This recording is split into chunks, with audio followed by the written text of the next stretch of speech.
communication is my responsibility and my behavior is my responsibility. আগের আলোচনা থেকে এই জিনিসটাই আমরা শিখেছি। My values is also my responsibility. একটা যদি উদাহরণ দিয়ে এই জিনিসটা একটুখানি বোঝাও যে ভ্যালুস কীভাবে আমাদের রেসপন্সিবিলিটির সাথে জড়িয়ে আছে বা আমাদেরকে রাস্তা দেখাচ্ছে। তা হচ্ছে যে যদি আমরা শুরু থেকে স্টার্ট করি তাহলে প্রথম দিনকে আমরা শিখেছিলাম যে my desire is my responsibility and quality of my work is my responsibility. এবং তারপরে আমরা এটাও আলোচনা করেছি যে my communication is my responsibility and my behaviour is my responsibility. তো কোথাও না কোথাও আমাদের বিহেভিয়ার মানে আমাদের কন্টিনিউয়াস বিহেভিয়ার, যে বিহেভিয়ারটা আমাদের অভ্যাসে পরিণত হয়ে যায়, সেটাই তো আমাদের ভ্যালুজে কোথাও না কোথাও ঢুকে যায় না? এটার সাথে কি তুই কানেক্ট করতে পারছিস? মানে ধর আমি খারাপ ভাষায় কথা বলি, আমার রাগ হলে আমি কিছু সমাজের চোখে যেই সব ভাষাগুলো খারাপ সেই ভাষাগুলো ব্যবহার করি, একদম মানে বাকি বাংলা ভাষায় গালি। তো আমার কমিউনিকেশনের মধ্যে আমি সবসময় এই ধরনের ল্যাঙ্গুয়েজগুলোকে বা এই ধরনের টার্মগুলোকে ইউজ করছি, ঠিক আছে? করতে করতে এটা আমার অভ্যাসে পরিণত হয়ে যাচ্ছে। এবার হয়তো আমি আগে মাথা গরম হলে দিতাম, কিন্তু এবার হয়তো দেখা যাচ্ছে যে আমার যে কোনো পরিস্থিতিতেই ওই ভাষাগুলো বেরিয়ে আসছে, কারণ আমার অভ্যাস হয়ে গেছে। এবং আমি যখন রেসপন্সিবল সিটিজেন হচ্ছি, আমার যখন বয়স হচ্ছে বা আমি যখন ফ্যামিলি লাইফে ঢুকছি, তখন কি হচ্ছে, তখন যেটা দেখা যাচ্ছে যে ওটা তো আমার অভ্যাস হয়ে গেছে। এবং আমি হয়তো সাধারণভাবে আমার নর্মাল কথোপকথনের সময়, নর্মাল কথোপকথনেও আমি ওই অভ্যাসটাকে ব্যবহার করতে পারছি। আমি ভুলেই গেছি তো my communication is my responsibility, my behaviour is my responsibility. তো ওটাকে তো আমি আমার অভ্যাসবশত রোজ প্র্যাকটিস করে চলেছি। আগামীতে যখন আমার সন্তান আদি হচ্ছে, তখনও দেখা যাচ্ছে আমি আমার হাজব্যান্ডের সাথে বা আমার হাজব্যান্ড আমার সাথে এটা আমরা খুব নর্মালি ইউজ করছি। তো আমাদের সন্তান যখন ধীরে ধীরে বড় হচ্ছে এবং সে যখন দেখছে যে তার বাবা মা এই গালিগুলোকে নর্মালি ইউজ করেন, তখন তো তার কাছে সব থেকে বিশ্বাসযোগ্য জায়গা তো তার বাবা মা তার কাছে। তাহলে সেও তো ধীরে ধীরে তার ভ্যালুজে সেটা ঢুকে যাচ্ছে যে আমার বাবা মা যখন দেয় তাহলে এটা খারাপ না, আমার বাবা মা যদি এই ভাষাগুলো ব্যবহার করতে পারি তাহলে আমিও স্কুল বা কলেজে গিয়ে ব্যবহার করতে পারি, বা আমিও আমার বাকি সম্পর্কগুলোর সাথে এগুলো ব্যবহার করতে পারি। এবং ধীরে ধীরে এটা আজকে নর্মালাইজ হয়ে যাচ্ছে। কিন্তু আমরা ভুলে যাচ্ছি যে আমাদের ভ্যালুজ আমাদেরই দায়িত্বের মধ্যে পড়ে, ঠিক আছে? এটা একটা ছোট্ট উদাহরণ। এবং এটা তো আমি একটা ভাষা দিয়ে বললাম, কমিউনিকেশনকে কানেক্ট করলাম।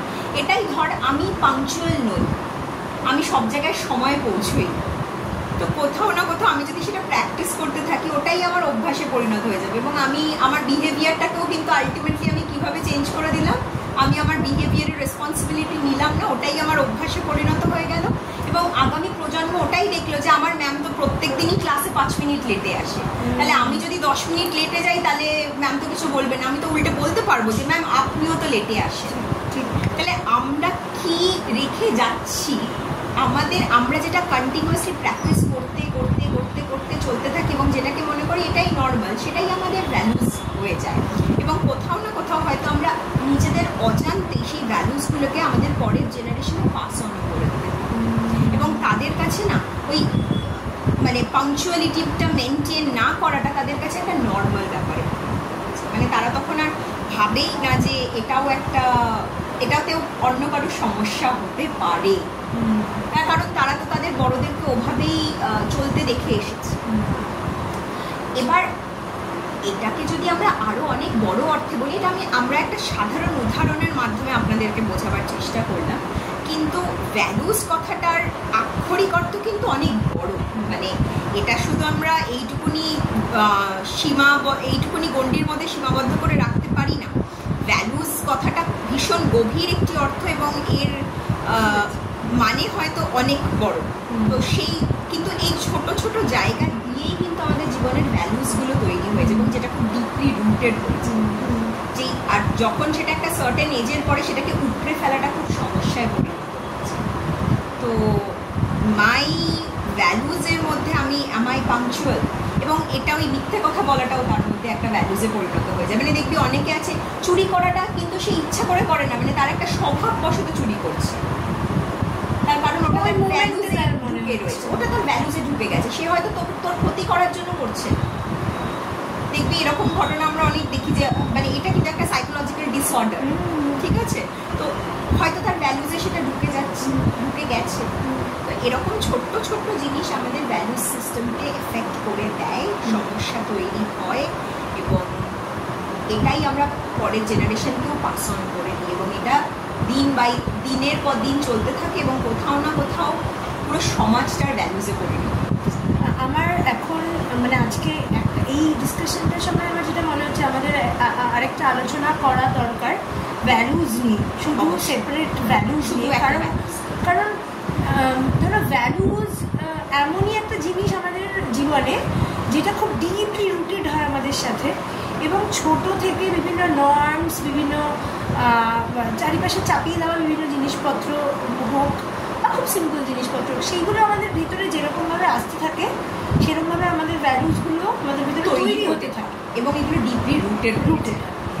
সেই কারণে আরেকটা জিনিসও যেটা আমার মানে এটা ইয়েতেই মনে হচ্ছে কন্টিনিউয়েশনে, এই ভ্যালুজগুলো খুবই ইম্পর্টেন্ট রোল প্লে করে to take my responsibility of time, মানে আমার সময়ে এবং আমার নিজস্ব রেসপন্সিবিলিটি এবং আমার বিহেভিয়ারের রেসপন্সিবিলিটি, প্রত্যেকটা যা রেসপন্সিবিলিটি এখন অবধি আমরা শুনলাম বা শিখলাম তোমার কাছ থেকে, এবং শুরুর দিকেও যদি যাই সেলফ এফিকেসি, সেই এবং সেখান থেকে সেলফ কনফিডেন্স, সেই জায়গাগুলো প্রত্যেকটা স্টেপে ভ্যালু খুব ইম্পর্টেন্ট।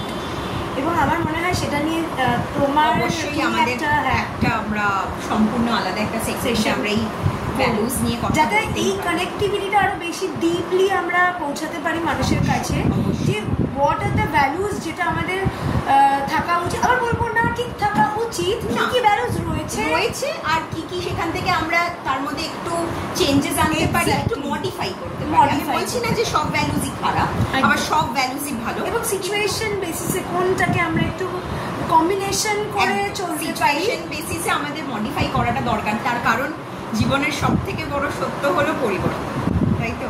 পরিবর্তনই জীবন। তো সমাজের সাথে সাথে সময় পরিস্থিতি প্রেক্ষাপটের সাথে সাথে আমাদের নিজেদের মধ্যেই পরিবর্তনকে আনা এবং পরিবর্তনকে মেনে নেওয়াটাও কিন্তু সব থেকে বড় সত্য এই জগতের। কি আপনারাও জিজ্ঞাসা করুন এবং দেখুন, আমরাও দেখছি যে আমাদের কোন ভ্যালুজের মধ্যে মিনিমাম একটু মডিফিকেশনের দরকার আছে, এবং এই ভ্যালুজটা কিন্তু আমাদেরই রেসপন্সিবিলিটি। অবশ্যই আমরাই কিন্তু মানে জেনে না জেনে, বুঝে না বুঝে আমরা এগুলোকেই পাস অন করতে থাকি।